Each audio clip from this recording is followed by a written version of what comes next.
Hi everyone, and welcome to my kitchen. You have missed quite a few shenanigans that Nathan has. Anyway, got a lot going on here. So I have my ham here in my Dutch oven. This is the way that I prefer to do it, but you can also do this in a crock pot. So if it's easier for you, you can do it that way.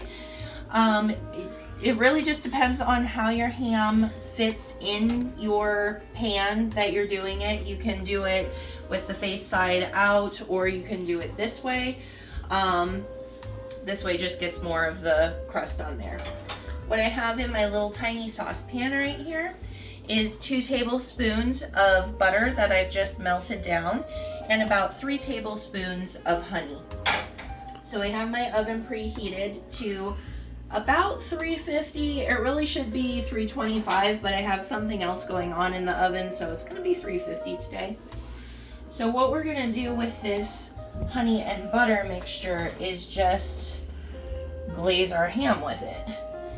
So it's nice to have one of these little brushes, if you have one, to just kind of get it down in all the little nooks and crannies. And if you have your ham sitting upright, to kind of get it in those little sliced areas, those little pre-sliced areas. Once you've got it pretty well covered with your brush, you can just kind of go over and pour it. And we're going to put this guy in the oven for about 45 minutes.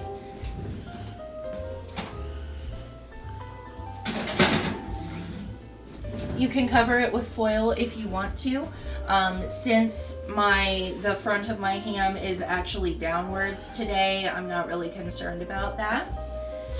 So now we're going to make our seasoning mix, which is going to go on after the 45 minutes. We're starting off with brown sugar. So I have a cup of brown sugar in here. To that, I'm going to add a tablespoon of I almost said spiced paprika. It's not spiced, it's smoked paprika. Boost. All right, tablespoon of that, 3 teaspoons of cinnamon,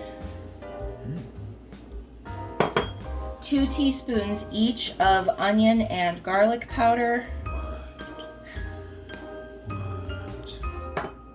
half a teaspoon of ground ginger, and 1/4 teaspoon each of allspice and nutmeg, and about half a teaspoon of salt. And you're just going to mix all of that together. This may actually give you more than you need for the crust on it. You can just put this in a little bag or a container and save it if it does give you more than you need. Now, I know the spicing sounds a little bit weird, as evidenced by Nathan's noises, but really what we want here is we want it to have those warm, cozy flavors of Christmas time, which is you're getting that from your cinnamon and your nutmeg and ginger and everything. But we also want it's going on a ham, so it's savory. So we also want those savory notes of the paprika, the salt, the garlic, the onion. So that's where that's coming in. I know it sounds weird and crazy, but it really works on this application and it's really good. So, unbeknownst to him, Nathan has been eating this for like 3 years. He's totally fine. Set this aside, cover this seasoning and set this aside. I will bring you back when we're ready to put it on our ham. Hi everyone, welcome back. So it has been about 40 minutes and now we're going to start applying our crust basically onto the ham. Now you want to kind of tap this down as you do it.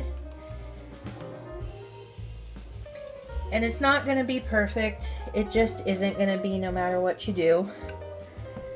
But you want to, as much as possible, just kind of get it all over the exposed parts of your ham.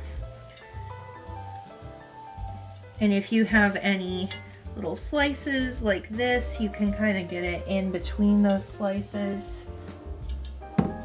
Right, and we're gonna put this back in the oven for about 15 minutes. If you have an oven that has a top broiler, it's really awesome to go ahead and for the last 5 minutes, go ahead and put the broiler on so this gets all like bubbly and caramelized. If you don't have that, which we do not have that, what you can do is you can get a little torch, like a butane torch like you would use for a creme brulee, and just kind of torch it so that it does basically the same thing. Welcome back, guys. So we just pulled our ham out of the oven.